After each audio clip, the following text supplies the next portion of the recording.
Confidence. Where does confidence come from? And what causes low confidence, low self-worth?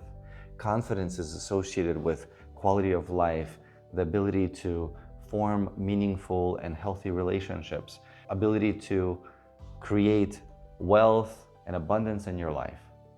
Confidence is all about deserving. Confidence is all about knowing your value, knowing your worth, knowing who you are, having a strong sense of self. So where do we go wrong? Where does it get derailed?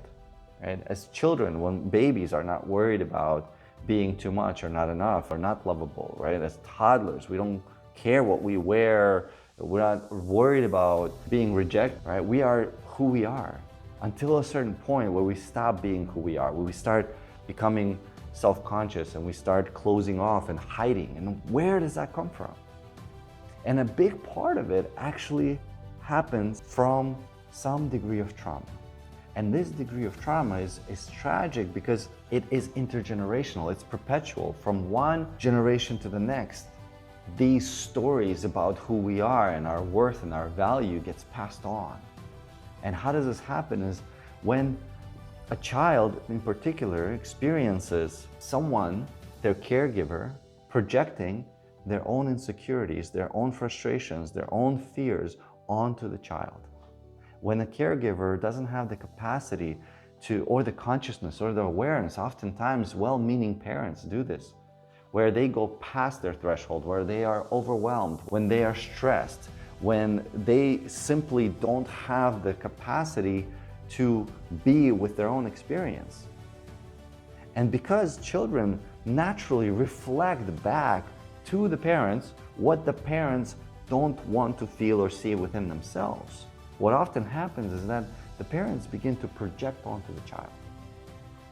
They begin to take the insecurity that they have and put it on to the child, oftentimes not even realizing they're doing it. They're sending a message by their behavior, by their treatment to the child, that the child is too much, not enough, stupid. Right? Maybe the parent may have some sexual shame.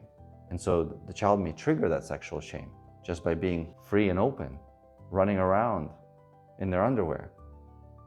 And in that moment, a parent can project that sexual shame onto the child that the parent themselves are holding.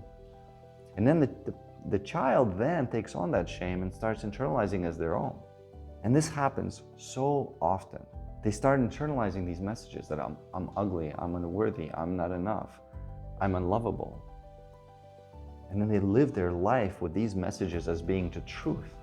And so if you find yourself struggling with low self-worth, with lack of confidence, if you struggle with knowing your value, with going for what you want, tolerating bad behavior, bad treatment from others, take a look at some of those formative years, those primary relationships, and start to question the messages that you received. And perhaps that those projections, where they came from, actually came from people who are holding the energy of low self-worth, who are holding the energy of fear, and they simply reject their own responsibility for those feelings